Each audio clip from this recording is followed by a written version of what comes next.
Assalamualaikum warahmatullahi wabarakatuh. Perkenalkan, nama saya Muhammad Syariful Fadli, peserta Latsar BPSDMD Provinsi Kalimantan Selatan tahun 2022. Angkatan 16, kelompok 2, nomor hadir nomor 15. Pada kesempatan hari ini saya akan membuat analisis isu ke efektivitas kinerja individu berdasarkan tupoksi.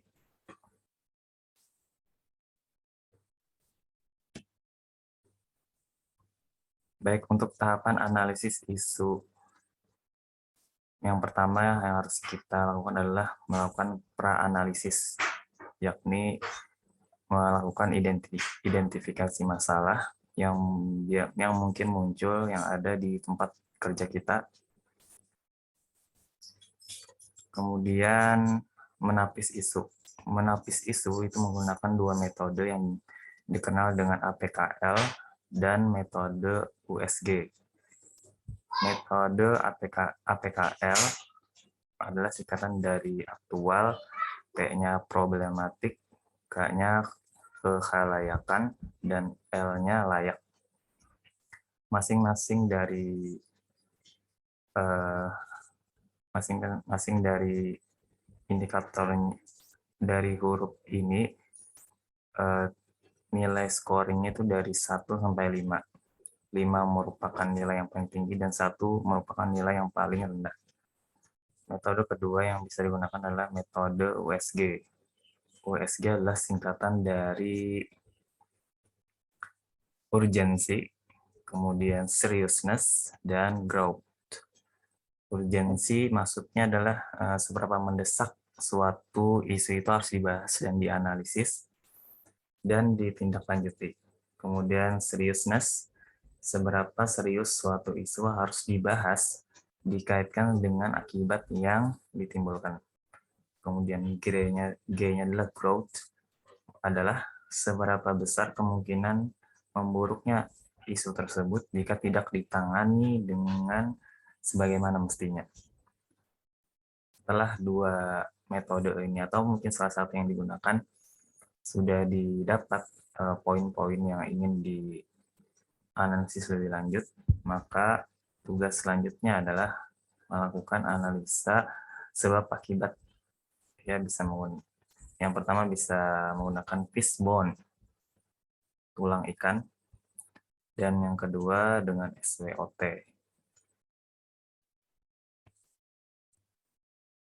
Baik.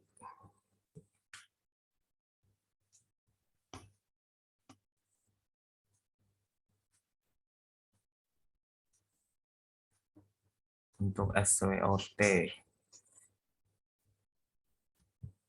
Untuk SWOT itu singkatan dari strength, yakni kekuatan, kemudian weakness, yakni kelemahan, kemudian O, opportunities, peluang, dan T adalah threat atau ancaman atau kendala mungkin yang bisa memperburuk keadaan jika isu itu tidak diselesaikan. Baik, kita lanjut. Setelah kita menganalisa dengan metode fishbone dan SWOT, maka kita akan melakukan rekomendasi pengendalian isu. Itu nanti ada alternatif-alternatif yang bisa kita kerjakan untuk menyelesaikan isu yang sedang terjadi. Selanjutnya, pra-analisis yang terjadi di tempat di mana saya bekerja. Yang pertama adalah kepatuhan petugas puskesmas melaksanakan 5 moment cuci tangan saat melakukan pemeriksaan dan tindakan.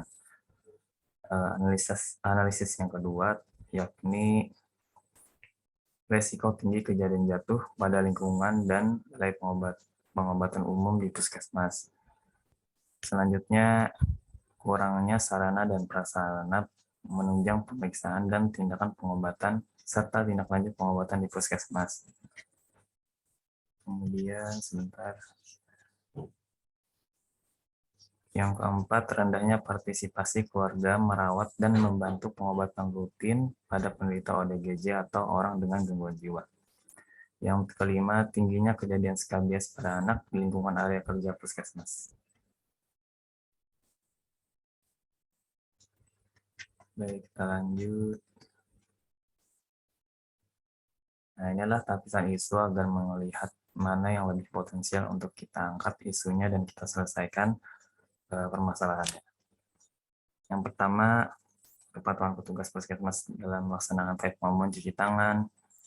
Scoring aktualnya adalah 4. Kemudian skor problematiknya 3. Kemudian kehalayakannya 3. Dan L-nya layak untuk diangkat isunya adalah poinnya 3. Total dari isu yang pertama itu 13. Kemudian yang resiko tinggi kejadian jatuh pada lingkungan dan BP pada Balai Pengawatan Umum Puskesmas itu aktualnya 2, problematiknya 3, kemudian kelayakannya 2, dan layaknya skornya 4. Skor total dari APKL ini di poin nomor 2 adalah 11. Kemudian di poin yang ketiga, kurangnya sarana dan prasarana, poin A-nya untuk skor A-nya 4, P-nya 3, K-nya 3, dan L-nya 4. Total dari keempat lapisan isu itu adalah jadi 14. Kemudian lanjut ke nomor 4, tentang rendahnya partisipasi keluarga merawat dan membantu pengobatan rutin pada penderita ODGJ. Poin untuk aktualnya skornya 4, problematiknya 4, kemudian kehalayakannya 3, dan layaknya 3. Yang terakhir, tingginya kejadian skabies. Untuk skor aktualnya 3, problematiknya 3, kehalayakan dan layaknya sama-sama 3. Skor akhirnya jadi 12. Setelah kita mendapatkan skor total dari masing-masing isu, maka kita akan melakukan skala prioritas, yang mana yang paling tinggi dari, atau paling tidak 3 lah paling tinggi dari 5 isu yang kita angkat. Ternyata ada dua isu yang skornya tuh sama. Ini di poin nomor 3 tentang kurangnya sarana dan prasarana, dan nomor 4 rendahnya partisipasi warga dalam merawat pasien ODGJ. Sepoinnya sama-sama 14, jadi prioritas 1-nya ada 2 ya. Kemudian di isu yang nomor 2, ini total dari skornya 13, mendapat prioritas yang kedua. Cukup ya, jadi cukup 3 aja yang kita ambil paling tinggi. Nah, setelah kita dapat skornya yang paling 3 terbesar, maka tahap selanjutnya kita melakukan tabisan isu lagi. Tabisan isu dengan menggunakan USG, urgency, seriousness, dan growth. Untuk poin yang pertama, kepatuhan petugas puskesmas. Ya, jadi yang tadi dapat poin berapa ya? Tentang kepatuhan type moment. Posisi 3, sebelumnya ada PKL, kemudian ini urgensinya skornya 3, seriousness-nya 2, growth-nya 2, totalnya 7. Kemudian kurangnya sarana dan prasarana, untuk urgensinya 4, seriousness-nya 3, growth-nya 2, totalnya 9. Kemudian untuk isu yang ketiga, rendahnya partisipasi keluarga merawat dan membantu pengobatan rutin pada penderita ODGJ, urgensinya 4, seriousness-nya 3, dan growth-nya 3. Total dari isu yang ketiga 10. Setelah kita dapat total dari ketiga isu paling tinggi dari APKL, kita lakukan prioritas lagi mana yang pantas kita angkat menjadi isu yang harus diselesaikan. Ternyata yang paling tinggi itu adalah Isu yang ketiga tentang rendahnya partisipasi keluarga merawat dan membantu pengobatan rutin pada penderita orang dengan gangguan jiwa. Skornya 10, peringkat pertama, yang keduanya kurangnya sarana prasarana, skor totalnya 9, prioritas kedua. Dan yang ketiga, kepatuhan petugas puskesmas dalam menjalankan five moment, ini dapat total 7 dan prioritas yang ketiga. Setelah kita dapat uh, isu yang paling harus kita analisa dan kita selesaikan, nah, selanjutnya kita akan membuat uh, diagram sebab akibat menggunakan fishbone.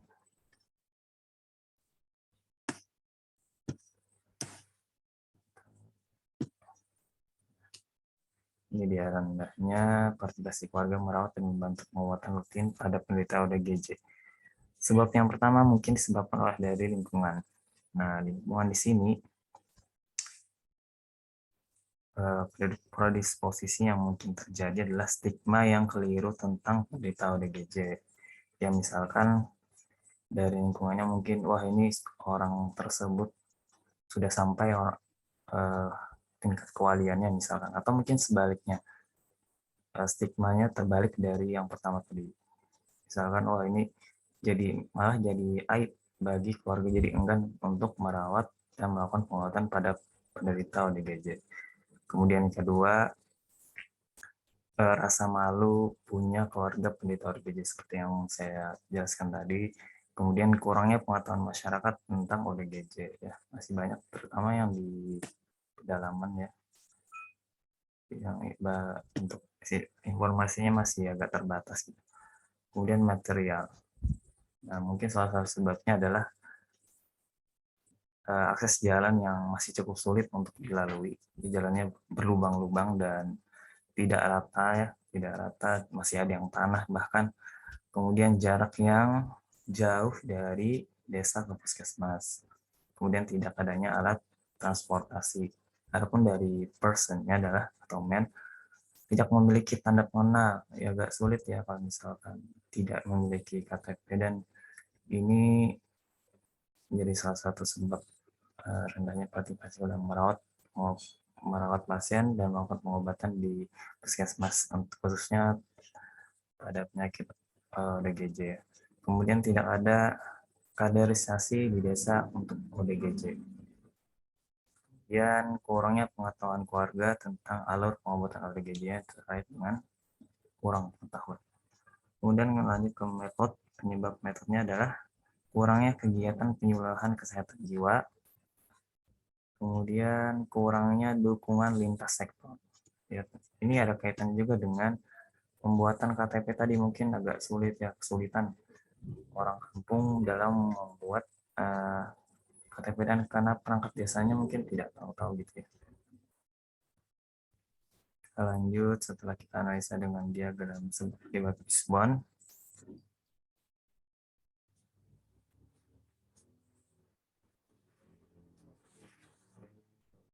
Kemudian kita lakukan analisa SWOT. SWOT itu adalah singkatan dari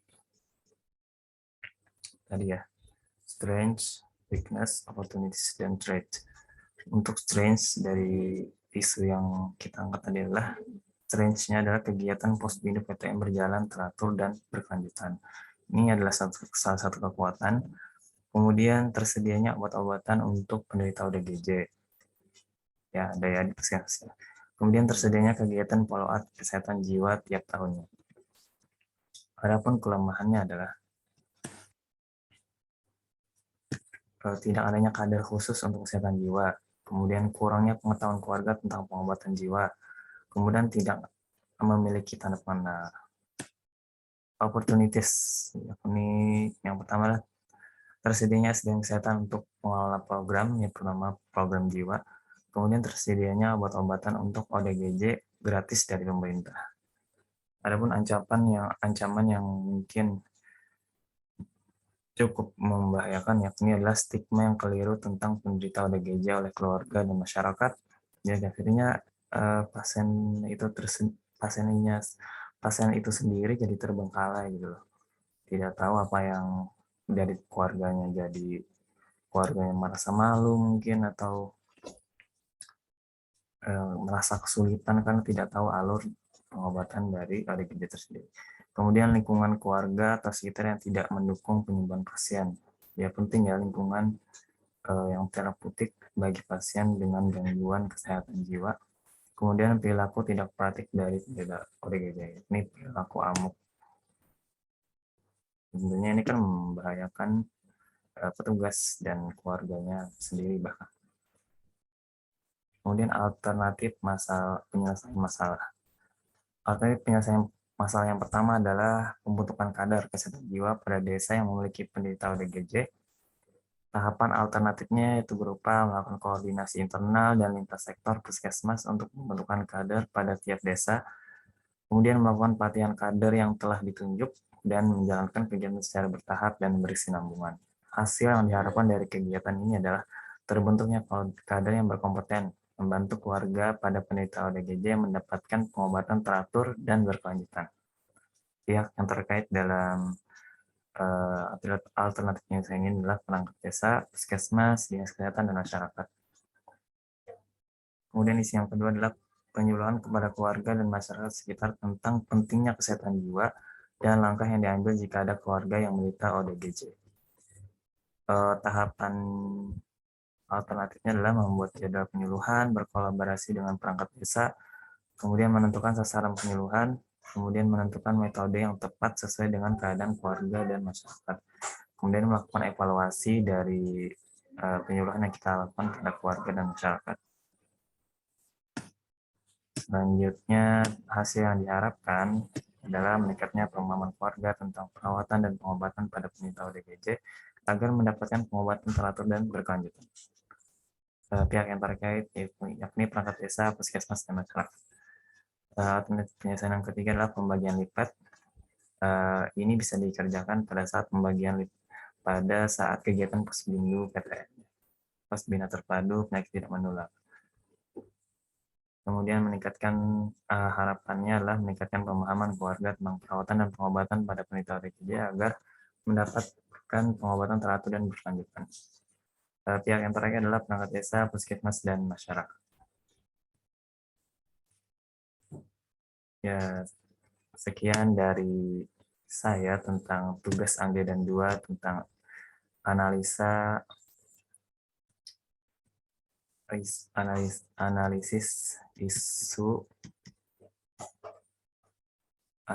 isu efektivitas kinerja individu berdasarkan tupoksi.